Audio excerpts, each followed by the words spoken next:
प्यारे मित्रों, आज पुनः कक्षा 10 एनसीईआरटी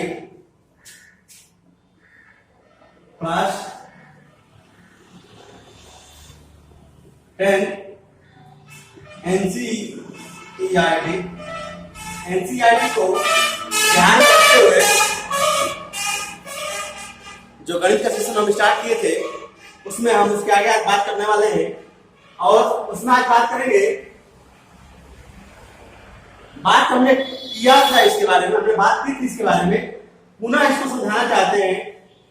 यूक्लिड विभाजन प्रमेय का, यूक्लिड डिवीजन लेमा, इंग्लिश में बोलते हैं इसको यूक्लिड डिवीजन लेमा। यह होता क्या है? तो एक गणितज्ञ हुए यूक्लिड, उन्होंने एक विचार प्रकट किया। क्या? कि यदि किसी संख्या से भाग किया जाता है और यदि 10 से 3 में भाग कर दे, 10 में 3 से भाग करे तो 3 तरीके 9, 3 3 9 1।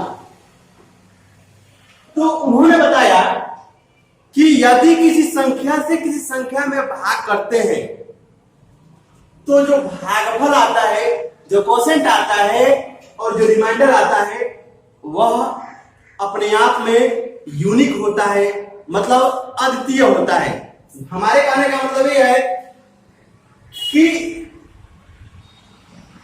अगर हम किसी संख्या में भाग करें तो जो उसका आंसर आएगा, जो क्वोशेंट आएगा, जो रिमाइंडर आएगा, वह अपने आप में क्या होता है? अद्वितीय होता है। इसी बात को यूक्लिड ने बताया और उसी को हम कहते हैं यूक्लिड डिवीजन लेमा। जैसे मान लेते हैं कोई नंबर है, कोई संख्या है और सपोज मानते हैं इस तरह से 3 से हमने 10 में भाग करी, 3 3 के 9, 1 बचा, तो हम इसको लिख सकते हैं 10 बराबर 3 गुणे 3 धन 1।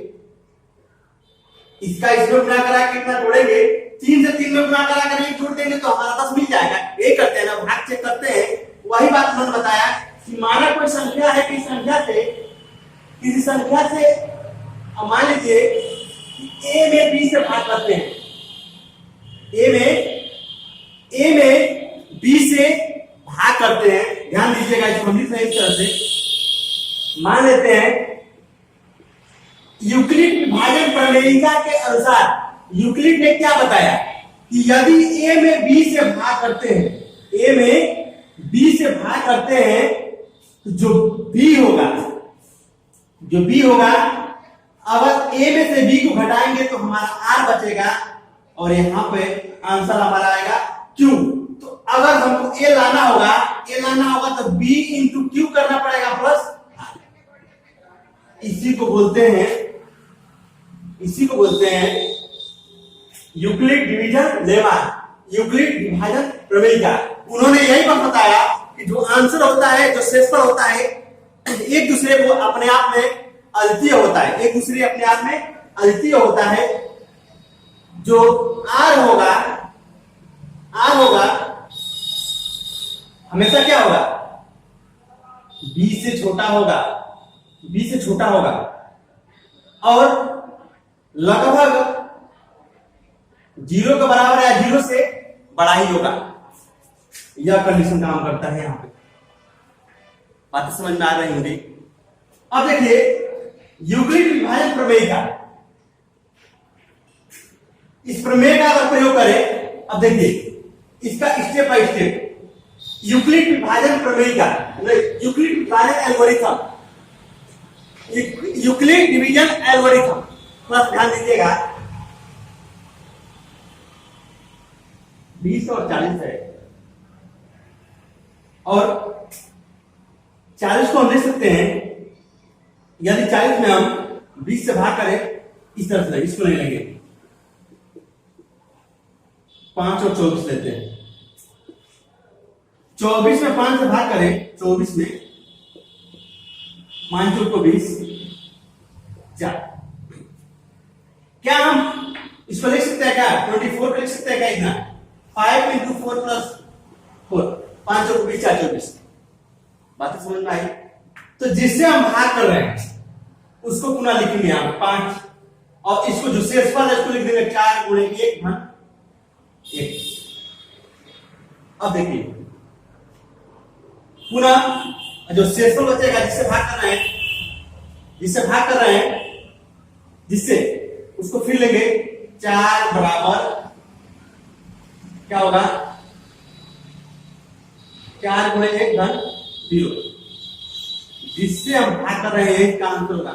हमारे कहने का मतलब ये है कि यूक्लिड विभाजन प्रमेयिका के अनुसार हम वो मान ज्ञात कर रहे हैं जो हमको एक एचसीएफ के रूप में काम करेगा। मतलब कि एल्गोरिथम का मतलब ही होगा यहाँ पे इसका प्रयोग करके हम किसी दो संख्याओं को कोई दो संख्या हो जैसे 20 है और 40 है इन दोनों से एक ऐसी छोटी ऐसी बड़ी से बड़ी संख्या प्राप्त होगी इन दोनों से एक ऐसी बड़ी से बड़ी संख्या प्राप्त होगी जिससे दोनों विभाजित हो जाएगा। तो हम कह सकते हैं कि इनसे जो बड़ी से बड़ी संख्या होगी 20 इनको विभाजित करेगा या हमें कह सकते हैं 24 और 12 24 और 18 कौन सी ऐसी संख्या है जो दोनों को विभाजित करेगी। तो 2 भी विभाजित करेगा इसको 2 भी विभाजित इसको करेगा और 3 भी विभाजित करेगा इसको लेकिन एक और संख्या विभाजित करेगा 6 से बाद कोई संख्या ऐसा नहीं होगा 6 के बाद कोई संख्या जो नहीं होगा जो इसको विभाजित करेगा 6 3 18 और 6 को 24 3 विभाजित करेगा। लेकिन यूक्लिड विभाजन एल्गोरिथम का मतलब ही होगा कि इन दोनों से एक ऐसी संख्या प्राप्त होगी जो बड़ी से बड़ी संख्या प्राप्त होगी जो इन दोनों को क्या करेगा विभाजित करेगा। बातें समझ में आ रही होंगी। जैसे 28 हो गया और 21 हो गया 28 21 नहीं 28 और 35 लेते हैं नहीं 35 42 लेते हैं। देखिए इन दोनों को 2 में विभाजित करेगा और 2 विभाजित करेगा लेकिन 7 भी इसको विभाजित करेगा फिर 14 विभाजित करेगा। तो एक बात ध्यान दीजिए हमको बस यही संख्या ज्ञात करना। मेरी बात को एक बार ध्यान से सुनने का प्रयास करेंगे। इन दोनों से एक ऐसी संख्या प्राप्त होगी जो बड़ी से बड़ी संख्या होगी। हमारे कहने का मतलब यह है कि 28 42 को एक का साथ अगर कोई एक संख्या है 2 से विभाजित करेंगे तो 28 भी कट जाएगा और 42 भी कट जाएगा 7 से भाग करेंगे तो 28 भी कट जाएगा 42 भी कट जाएगा। लेकिन 14 से भी विभाजित करेंगे तो 42 भी कटेगा और 28 भी कटेगा। 14 से कोई ऐसी बड़ी संख्या जो नहीं है जो दोनों को विभाजित करे। तो जो बड़ी से बड़ी संख्या प्राप्त होती है वही हमारा ज्ञान करता है क्या यूक्लिड विभाजन एल्गोरिथम। हम इसको इस मेथड पर ज्ञान करके दिखाना चाहते हैं 28 और 42 को। देखिए 42 को हम लिख सकते हैं क्या 28 और 42। तो ध्यान दीजिए इसमें क्या करना है इसको सॉल्व कैसे करना है और हम बोलते हैं इसको एचसीएफ ज्ञात करना है। देखिए बड़ी वाली संख्या को लिख लीजिए ठीक फिर छोटी वाली संख्या को लिख लीजिए और उसमें ऐसी संख्या से गुणा कराएं और जोड़े कि इससे अधिक ना हो। तो इससे 1 से गुणा करा के 1 से गुणा कराएंगे तो 28 से कम 28 और 14 जोड़ देंगे तो हमारा हो जाएगा 42। मेरी बात को समझिएगा अगर 28 में हम 2 से गुणा करा देंगे तो 42 से अधिक हो जाएगा इसलिए 28 में हम 21 से गुणा करा के 14 जोड़ रहे हैं। बातें समझ में आ रही होंगी। उसके बाद अब छोटी वाली जो संख्या थी अब उसको लिख लेंगे यहाँ पे और जो शेष बच रहा है उसको लिख लेंगे यहाँ। बातें समझ में आई। अब क्या करें शेष ये बचा था ना देखिए प्लस में ये बचा था ना और उस प्लस में जो भी है जो शेष में ऐसी संख्या से गुणा कराए या तो इतना आ जाए या इससे कम ही रहे। तो अगर 2 से गुणा करा दे और 0 जोड़ दे 14 गुना 28 हो जाएगा। जब तक ये करते रहेंगे शेष जब तक 0 नहीं आए तब तक क्या करते रहेंगे। और जिस शेषफल पर यह 0 आ जाए, इस शेषफल पर 14 शेषफल बचा था ना, 28 में 1 से गुणा करा के 14 जोड़ दिया हमने, तो इस पर अगर इसके मान के बराबर अगर इसका मान क्या हो जाए, यह शेषफल 0 हो जाए, तो यही इसका आंसर हो जाएगा, 14 इसका आंसर होगा। बात समझ में आ रही है। एक क्वेश्चन और लेते हैं, ध्यान दीजिएगा।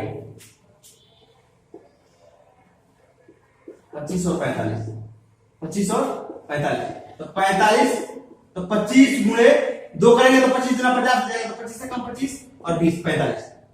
अब क्या करना है, इसमें इसको रखना है 25, और जो इसको है इसको ले लेंगे यहाँ पे, 20 से कम 20 और 5 25। बात समझ में आई।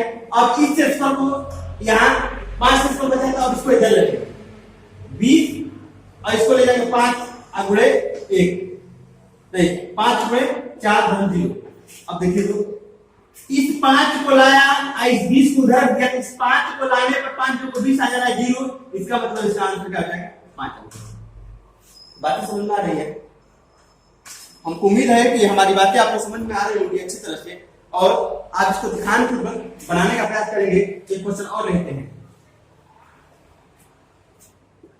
36 और 32।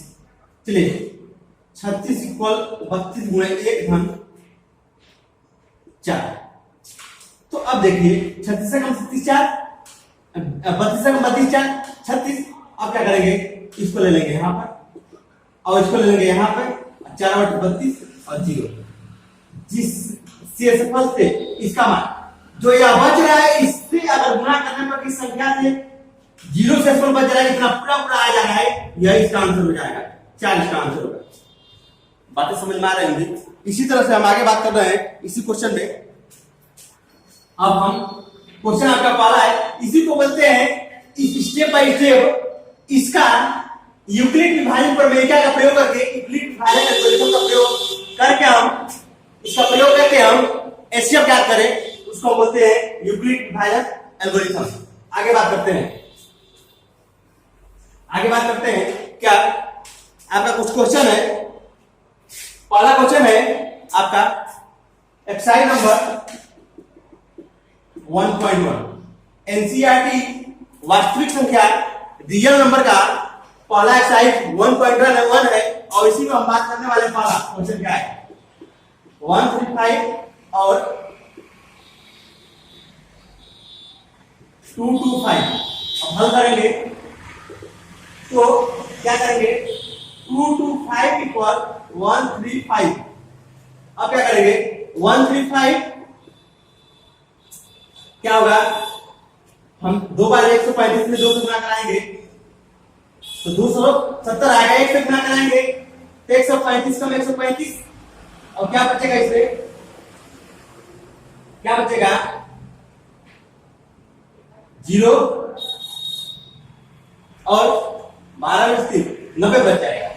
अब देखिए 135 पे आ लेंगे और 90 पे आ लेंगे, 90 का 90 बराबर 45, क्या होगा 45 हो जाएगा। फिर इस 90 पे आ लेंगे, 45 गुणे 2 इक्वल 0। इस 45 से यहाँ पे 0 आ गया, इसका आंसर हो जाएगा 45। बातें समझ में आ रही है। इस वीडियो को पॉज करके आप देख करके आंसर लिख सकते हैं और समझने का प्रयास करेंगे इसको, ठीक है। अगला दूसरा क्वेश्चन लेते हैं। दूसरा 196 और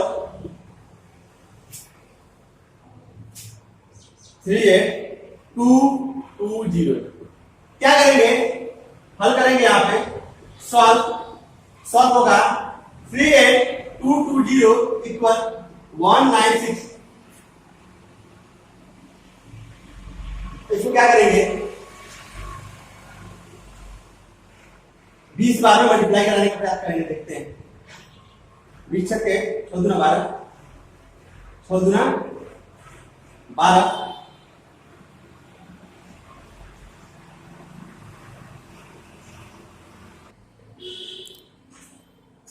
देखिए हम कहना चाहते हैं इसमें कि 196 और 196 और 195 में जब गुणा करा देंगे तो हमको मिल जाएगा कितना, इतना आ जाएगा। 196 और 195 में गुणा कराएंगे तो 38, 2 इतना मिलेगा। तो क्या करेंगे, 195। हमारे कहने का मतलब यह है कि शेष जो 0 है वह इसी पे आ गया तो इसका हो जाएगा 100। ठीक है ना। तीसरा क्वेश्चन बात कर लेते हैं इसी पर। तीसरा क्वेश्चन आपका यही है, पहले का तीसरा 867 और 225। 867 225 गुणे क्या करेंगे, 3 कर देंगे तो 225 और 3 में गुणा करा देंगे तो हमको मिल जाएगा 765। तो शेष को बच जाएगा 102। अब क्या करेंगे, 225 को यहाँ पे ले लेंगे और 102, तो 102 दूना 104, 204 और 204 हो जाएगा तो आपको बच जाएगा क्या, 21। अब क्या करेंगे, इसको आगे लेंगे, 102 21 वाट है 21 में 8 गुणा करेंगे, 8 का 8 गुणा 16, गलत हो रहा है। 21 चौक 84, 21 बच्चे 105, 21 चौक 84 और 21 चौक 84, 102 में से 84 घटा देंगे तो 12 में से 4 घटेगा 8 और 9 में से क्या होगा 18, तो 18 से बचेगा। फिर 21 लेंगे यहाँ पर और 18 गुणे 1 धन 3, फिर लेंगे 18 पे यहाँ पे 18 इक्वल 3 गुणे 100 धन 0। तो इस शेषफल से यहाँ पे माने कि इसका आंसर क्या हो जाएगा 3। बाकी आप लोग समझ में आ रहे होंगे। हम आगे बात कर लेते हैं उस क्वेश्चन और पे। इससे बताने से पहले कुछ बात हम बता देते हैं आपको, थोड़ा सा बेसिक चीज कुछ है, इसको समझना है। माना Q एक धन पूर्णांक है। धन पूर्णांक मतलब पॉजिटिव इंटीजर है, कोई पॉजिटिव नंबर है, 0 से लेकर 0, 1, 2, 3, 4, 5, 6 कुछ भी हो। तो अगर Q + 1, Q + 2, Q + 3, Q + 4, Q + 5, ध्यान दीजिए, यदि Q का मान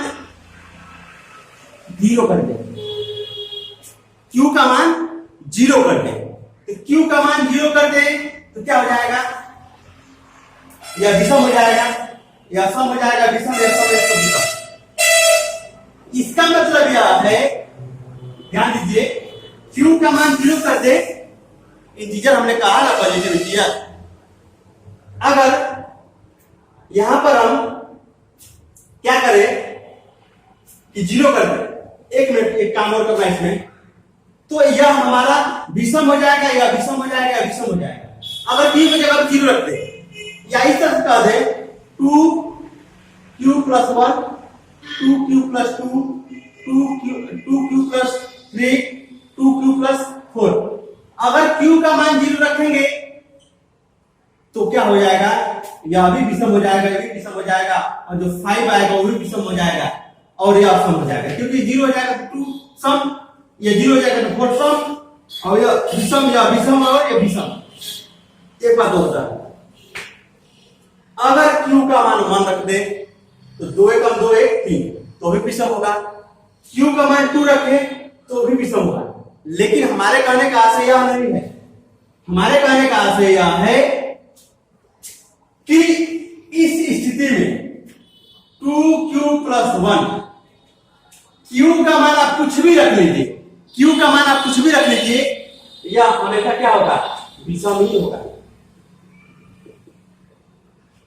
2Q + 3, 2Q + 5, 2Q + 7, या जो भी संख्या है इसके पीछे जो 1 3 5 7 आ रहा है, Q का मान कुछ भी रखेंगे तो इसका मान हमेशा विषम ही होगा। जैसे कहने का मतलब है मान लीजिए यहाँ पे 0 रखते हैं तो 0 रखेंगे तो 2 3 5 हो जाएगा, 2 3 5 नहीं होगा, 0 हो जाएगा, 3 हो जाएगा।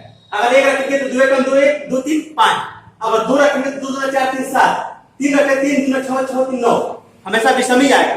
इसमें देख लीजिए आप, और यह विषम हो जाएगा, यह 2q + 2 सम हो जाएगा, 2q + 4 विषम हो जाएगा, 2q + 6 सम हो जाएगा, 2q + 8। जो भी यह सम वाला है वह सम हो जाएगा, जो विषम वाला है वह विषम हो जाएगा। मैं इस बात को समझाने का प्रयास किया। अब आगे दूसरी बात करते हैं। क्वेश्चन कह रहा है कि दर्शाइए कि कोई धनात्मक विषम पूर्णांक 6q + 1, 6q + 3 और 6q + 5 के रूप में होता है, जहां q कोई पूर्णांक है। तो यहां पर हम देख लीजिए, इसको ही लेते हैं तीसरा। माना q एक धन पूर्णांक है, q एक धन पूर्णांक है, तो दिखाना है, क्या दिखाना है, 6q + 1, 6q + 3 और 6q + 5 विषम धन पूर्णांक है। विषम मतलब ऑड इंटीजर है, मतलब कह रहा है, तो ध्यान दीजिए, हमने अभी बताया कि 6q + 1, 6q + 3 और 6q + 5 q धन पूर्णांक है। q धन पूर्णांक, तो इसका मतलब q धन पूर्णांक है, 0 1 2 3 4 5 6 कुछ भी हो सकता है। देखिए तो q का मान 0 रखिए तो 0 हो जाएगा 1 आपका विषम संख्या है। q का मान 0 रखिए 0 हो जाएगा 3 आपका विषम संख्या है। q का मान 0 रखेंगे ये भी 0 हो जाएगा 5 विषम संख्या है। तो 1 रख लीजिए, 6 कम 6 7 विषम, 6 कम 6 3 9 विषम, 6 कम 6 5 11 विषम, 2 6 × 12 13 विषम, 6 × 12 3 15 विषम, 6 × 12 5 17 विषम। हमारे कहने का आशय है कि ज्ञात करने पर प्राप्त हुआ कि सभी संख्याएं विषम है। हमने सॉल्व किया इस तरह से, इस विधि से, कि हमारा विषम, क्योंकि कोई भी नंबर रखने पर यह संख्या विषम हो रहा है। आगे बात करते हैं।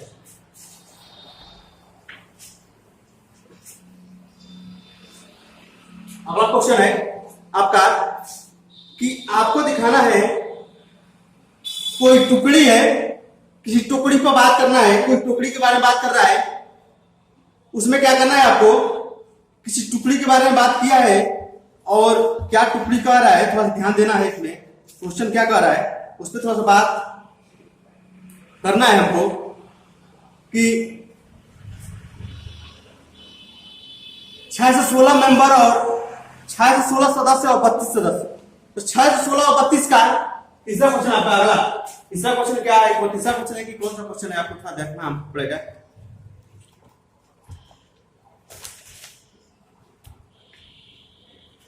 तीसरा है 6 से 16 और 32, तो क्या करें आप, 6 से 16 और 32 को गुना करा दे तो 6 से 16 32 क्या हो जाएगा आपका, ध्यान दीजिएगा, 6 से 16 32,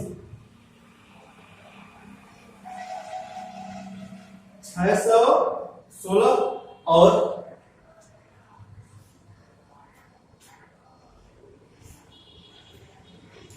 इसमें 19 से गुणा करा देंगे तो 32 में 19 करेंगे तो हमको मिल जाएगा आपका 608, और 608 मिल जाएगा तो 8 बच जाएगा हमारा। अब देखिए इस 32 को ले लीजिए और 8 गुणे 4, इससे 0 आ जाएगा तो इसका आंसर हो जाएगा। बातें समझ में आ रही होंगी। अगला क्वेश्चन बात कर लेते हैं, चौथा। चौथा कह रहा है कि यूक्लिड विभाजन प्रमेय का प्रयोग करके दर्शाइए कि धनात्मक पूर्णांक का वर्ग m के लिए 3m+1 के लिए नहीं 3m+1 के रूप में होता है। तो देखिए इसको सॉल्व कर लें।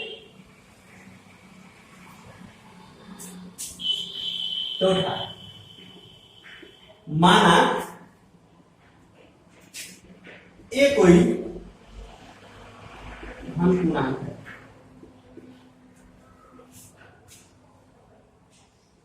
और b बराबर 3 मान लेते हैं, ठीक।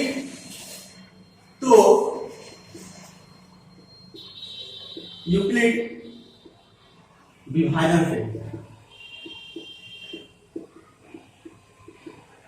यूक्लिड विभाजन प्रमेय का हम जानते हैं a इक्वल होता है bq प्लस r और q होता है 0 के बराबर। हम जानते हैं r जो होगा वो अगर b का मान 3 है, यदि b इक्वल 3 है तो r हमारा क्या हो सकता है 1 2 हो सकता है, ठीक है ना, 1 2 हो सकता है। तो देखिए हम a इक्वल 3q ले सकते हैं या ले सकते हैं 3q प्लस 1 ले सकते हैं। इतनी बातें समझ में आ रही है। अब देखिए या 3q 1 ले सकते हैं या 3q 2 ले सकते हैं, कुछ भी ले सकते हैं। तो वर्ग की बात कर रहा है, वर्ग, तो वर्ग का मतलब स्क्वायर होता है। 3q का स्क्वायर कर देंगे तो हम क्या मिलेगा 9q का स्क्वायर। तो हम इसको लिख सकते हैं 3q का स्क्वायर। उसी तरह से हम इसको ले लें a स्क्वायर 3q प्लस 1 का स्क्वायर, तो 3 9q स्क्वायर प्लस 3 1 जा 3 2 जा 6 q प्लस 1। या हम कह सकते हैं a स्क्वायर पर 3q प्लस 2 का स्क्वायर, तो 3 3 जा 9 q स्क्वायर 9q स्क्वायर। तो क्या कर सकते हैं 9 3 2 जा 6 2 जा 12 q प्लस 4। तो हम इसको लिख सकते हैं क्या 3q स्क्वायर, इसको लिख सकते हैं क्या 3 काउंट करेंगे इसमें तो 3q square plus 2q plus 1 और इसमें लिख देंगे आपका 3 काउंट करेंगे तो 3q स्क्वायर प्लस 3 4 जा 12 3 4 जा 12 और इसमें लिख देंगे 2 प्लस 2। हम यहां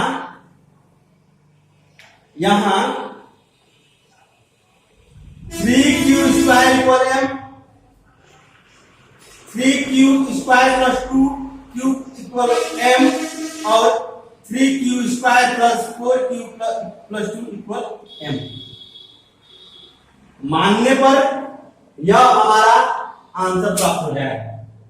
इसमें हम कह सकते हैं कि हम इसको मान रहे हैं k1 k2 और k3। तो हम दिखा देंगे कि विभाजन प्रमेय के अनुसार प्रयोग करके दर्शाइए कि धनात्मक पूर्णांक का वर्ग पूर्णांक। तो हम जब वर्ग किए तो हम जब हमने a का वर्ग किया मतलब इसका वर्ग किया तो हमको क्या प्राप्त हुआ, प्राप्त हो गया हमारा, यहां पर देख लीजिए यह प्राप्त हो गया 3, इसकी जगह पर दीजिए इसकी जगह पर k1 प्लस 3k1, दूसरा हो गया 3k2 प्लस 1, तीसरा हो गया 3k3 प्लस 2। आपने कहा था कि दिखाना है क्या 3q या 3q प्लस 1 या 3q plus 2। 3q plus q की जगह पे k आ गया, q की जगह पे k आ गया, q की जगह पे k आ गया। हमने उस तरह से दिखाया। अगला क्वेश्चन देखते हैं।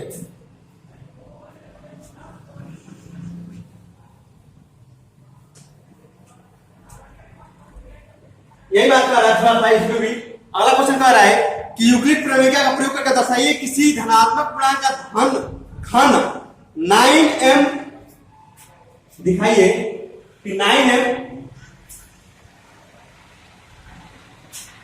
माना घन पूर्णांक a और b इक्वल 3 मान लेते हैं, b इक्वल 3 मानते हैं। तो दिखाना है कि 9m 9m+1 और 9m+8 कह रहा है कि a का घन इसके रूप में होता है। क्वेश्चन कर रहा है कि इसके रूप में होता है, तो हल करेंगे, लिखेंगे यूक्लिड प्रमेय का प्रयोग करने पर, तो यूक्लिड प्रमेय का प्रयोग करने पर क्या होगा आपका a equal 3q plus r, और जहां q होगा 0 और r बराबर होगा 0 1 1 2 ही होगा। अब ध्यान दीजिएगा 1 2, तो इसमें ये कह सकते हैं हम हमेशा कि a बराबर मान सकते हैं 3q प्लस 1 और 3q प्लस 2, या 3q प्लस 2। तो a का क्यूब करें मतलब 3q का क्यूब करें तो 27 क्यूब होगा। फिर इसका क्यूब करें तो 3q प्लस 1, तो ये हो जाएगा 27, तो ये भी हो जाएगा क्यूब। तो क्या हो जाएगा आपका 27 cube plus 27 cube plus 27 cube square plus 9q plus 1। तो इसको लिख सकते हैं हम, क्या लिख सकते हैं, ध्यान दीजिएगा 9 काउंट कर लेंगे इसमें से 29 27 क्यूब प्लस 29 27 क्यूब स्क्वायर, 9 का 9 और प्लस 1। यहां क्या होगा 3q plus 3 cube square plus cube equal, तो हो क्या जाएगा यहाँ पे 9m+1 यहां से। और इसमें क्या मानेंगे 3 क्यूब, तो यहां पे मानेंगे कि यहां 9 क्यूब इक्वल m, तो इससे हो जाएगा आपका 3m नहीं 9m और 9m+1। एक चीज और यहां बता दे, अगला a क्यूब, यहां पे इससे कहां से हम इससे ले लें 3q प्लस 2 का क्यूब, 3q प्लस 2 का क्यूब, तो हमको मिलेगा 27 क्यूब प्लस 2 2 4 2 8 हो जाएगा a cube plus b cube 27 cube plus 54 cube plus 36 cube plus 8। तो हम क्या कर सकते हैं, इसमें से 9 काउंट कर ले, तो क्यूब, तो 9 3 27 क्यूब प्लस 9 6 54 क्यूब में होगा स्क्वायर होगा ना, स्क्वायर प्लस 9 36 प्लस 8, यहां 3 cube plus 6 cube square plus 4 cube equal m। तो यहां से हमको निकल के आ रहा है 9m+8। तीनों बातें आपको मिल गई, 9m+1 और 9m+8। ठीक है, इसलिए लिख सकते हैं, इसलिए किसी धनात्मक पूर्णांक का यदि किसी धनात्मक धन पूर्णांक का घन करेंगे तो हमको क्या प्राप्त होगा 9m+1 और 9m+8 प्राप्त होगा। बातें आपको समझ में आ रही होगी। हम इसके आगे बात करने वाले हैं अगले लेसन पे 1.2 पे कल बात करेंगे। और आपको बातें अगर समझ में नहीं आ रही है तो हम कमेंट बॉक्स में जरूर बताएं। धन्यवाद आज के लिए।